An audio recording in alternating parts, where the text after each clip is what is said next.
ನಮಸ್ಕಾರ ಸ್ನೇಹಿತರೆ, ಇದು ನಮ್ಮ ಮಂಗಳೂರು ಟ್ರಿಪ್ನ 3ನೇ ವ್ಲಾಗ್. ಸೊ ನಾನು ನಿಮಗೆ ಹಿಂದಿನ ವ್ಲಾಗಲ್ಲೇ ಹೇಳ್ದಂಗೆ ನಾವು ಬೆಳಗಿನ ಜಾವನೇ ಮಂಗಳೂರು ತಲುಪಿಟ್ವಿ. 1ನೇ ತಾರೀಕು 31ನೇ ತಾರೀಕು ರಾತ್ರಿ ಹೊರಟಿದ್ದು.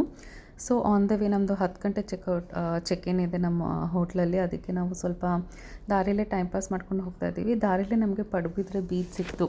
ಸೊ ಇದರ ವಿಶೇಷತೆ ಏನಂದರೆ it's one of the very few beaches to get a blue tag. So ಈ ಥರ ಬ್ಲೂ ಟ್ಯಾಗ್ ಸಿಕ್ಕಿರೋದು ತುಂಬಾ ಕಮ್ಮಿ ಬೀಚಸ್ಗೆ, ಅದರಲ್ಲಿ ಇದು ಒಂದು.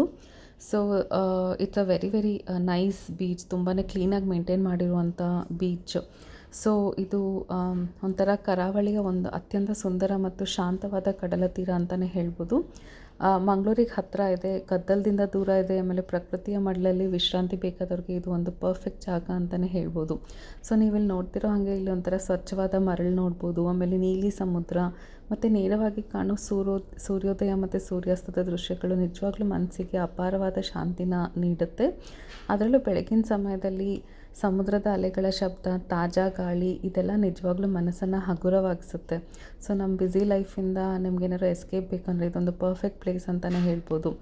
ಸೊ ಪಡುಬಿದ್ರೆ ಬೀಚ್ ಕುಟುಂಬದವರೊಂದಿಗೆ ಬರೋಕ್ಕೆ ಪರ್ಫೆಕ್ಟ್ ಜಾಗ, ಯಾಕೆಂದರೆ ತುಂಬಾ ಸೇಫಾಗಿದೆ. They maintain all the safety protocols. So ಇಲ್ಲಿ ವಾಕಿಂಗ್ ಪಾತ್ ಇದೆ, ಆಮೇಲೆ ಕೂತ್ಕೊಂಡು ವಿಶ್ರಾಂತಿ ಪಡೆಯೋಕ್ಕೆ ಬೆಂಚ್ಗಳಿವೆ, ಆಮೇಲೆ ಇದನ್ನೆಲ್ಲ ಚೆನ್ನಾಗಿ ನಿರ್ವಹಿಸುವಂಥ ಟೀಮ್ ಇದೆ. ಸೊ ಇಲ್ಲಿ ಮಕ್ಕಳು ಆಟಾಡೋಕ್ಕೆ ಜಾಗ ಇದೆ, ಪ್ಲಸ್ ಯಾರಾದರೂ ಮನೆಯಿಂದ ಹಿರಿಯರು ಏನಾದ್ರು ಬಂದರೆ ಅವರು ಶಾಂತವಾಗಿ ಕೂತ್ಕೊಂಡು ಪ್ರಕೃತಿನ ಮಾತ್ರ ಅನುಭವಿಸ್ಬೇಕು ಅಂದರೆ ಅವ್ರಿಗೂ ಕೂಡ ಇದು ಪರ್ಫೆಕ್ಟ್ ಜಾಗ. ಸೊ ವಾಟರ್ ಸ್ಪೋರ್ಟ್ಸ್ ಕೂಡ ಇದೆ, ಎಂಜಾಯ್ ಮಾಡೋರ್ಗೂ ಇದೆ, ಅಥವಾ ಸುಮ್ಮನೆ for people who just want to enjoy nature ಅವ್ರಿಗೂ ಕೂಡ ಇದು ಪರ್ಫೆಕ್ಟ್ ಜಾಗ ಅಂತಲೇ ಹೇಳ್ಬೋದು. ಆಮೇಲೆ ಇಲ್ಲಿ ಇನ್ನೊಂದು ವಿಶೇಷತೆ ಏನಂದರೆ ನೀವು ಬೆಳಗ್ಗೆ ಮೀನುಗಾರರ ಜೀವನ ಶೈಲಿನ ನೋಡ್ಬೋದು. It's really very interesting.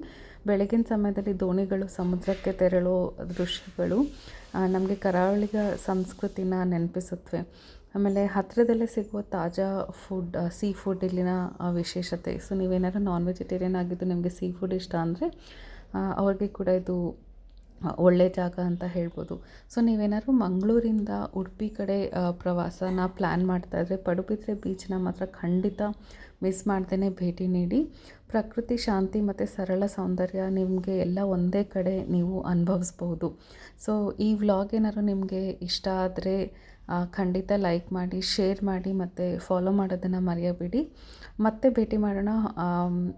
ಹೀಗೆ ನನ್ನ ಮಂಗಳೂರು ಟ್ರಿಪ್ ಬಗ್ಗೆ ಮತ್ತೆ ಎಲ್ಲೆಲ್ಲಿ ಹೋದ್ವಿ ಅಂತ ನಿಮಗೆ ಮುಂದಿನ ವ್ಲಾಗಲ್ಲಿ ತಿಳಿಸ್ತೀನಿ. Thanks for watching my vlogs. Bye bye.